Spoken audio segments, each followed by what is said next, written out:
आपको और लाखों लोगों को लगता होगा कि भारत का विभाजन नहीं हो सकता। तो आपकी सोच है, लेकिन कागज पर विभाजन नहीं हो सकता होगा, लेकिन वास्तविकता में कुछ जगह विभाजन हो चुका है।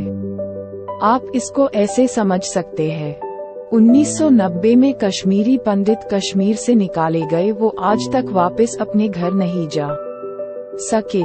क्या ये विभाजन नहीं है? मैं तो मानती हूँ विभाजन है। इसी तरह भारत 8 राज्यों में हिंदू माइनॉरिटी है, क्या ये विभाजन नहीं है? इसी तरह केरल, पश्चिम बंगाल और तमिलनाडु की भी स्थिति बिगड़ रही है। आप क्या सोचते हैं कमेंट में लिखें। मैं एक एग्नोस्टिक हूँ, लेकिन मैं दिल से चाहती हूँ कि हमेशा हिंदू का राज भारत में होना चाहिए, महिला सेफ्टी और अधिकार के लिए। भारत माता की जय। मुझे नहीं मालूम कि ये कभी होगा या नहीं होगा, लेकिन मैं उस दिन महसूस करूंगी कि कुछ ठोस काम हुआ है, जिस दिन भारत के सभी मदरसे बंद हो जाए। सारी गंदगी वहाँ से आती है। जब चीन, इटली, नीदरलैंड ऐसा कर सकते हैं या करने की सोच सकते हैं, तो भारत क्यों नहीं कर सकता? सभी समझदार लोग जानते हैं, यहाँ तक कि पाकिस्तान के पूर्व वजीरे आजम इमरान खान भी। सारी गंदगी मदरसों से आती है। मुझे ये बताएं कि आज तक किसी ने परवाह की है कि आज यहाँ 25 लाख मदरसों में स्टूडेंट पढ़ते हैं, गरीब तरीन घरानों के।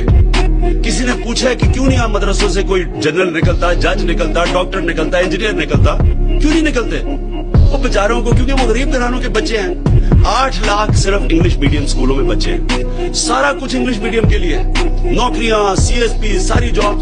तो ये जो 25 लाख बच्चे हैं, क्या हमारे बच्चे नहीं है? ये मदरसों के बच्चों को, ये पहली दफा पाकिस्तान में किसी गवर्नमेंट ने कोशिश की है कि इनको अपना बच्चा समझाए मदरसों के। ये कोई झूठ नहीं है, ये हमारे बच्चे हैं। तो मुझे इतना शर्म आती है कि किस तरह की ये ज़हनियत है कि आप कोशिश कर रहे हैं पहली दफा एक गवर्नमेंट इन बच्चों को उनको ऊपर लाने के लिए माशरे में, बेचारे उनको भी अच्छी नौकरियां मिले, और सारे ये कोई किस किस्म की ये ज़हन है कि पीछे बढ़ गए कि जनाब ये आपने क्या कर दिया। आप चाइल्ड साइकोलॉजी के महान स्कॉलर वाटसन अपने बच्चों के प्रयोग के बाद बोलते हैं, आप मुझे एक बच्चे दे और मैं उसको कुछ भी बन सकता हूँ।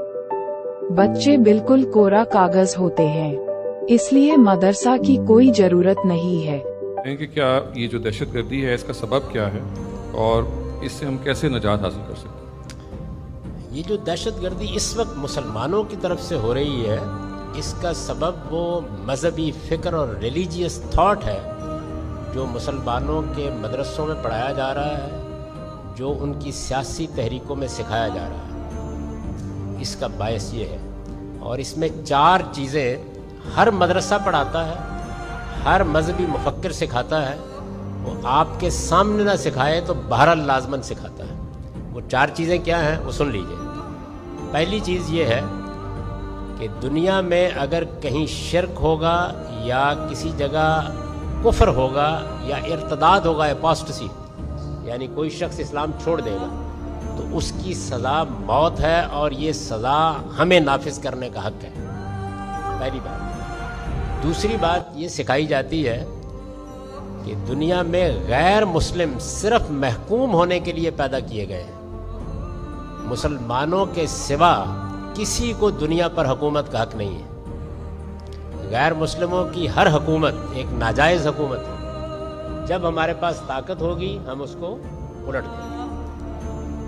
तीसरी चीज़ जो हर जगह सिखाई जाती है वो ये है कि दुनिया में मुसलमानों की एक ही हुकूमत होनी चाहिए, जिसको खिलाफत कहते हैं। ये अलग अलग हुकूमतें, इनका कोई जवाज़ नहीं है।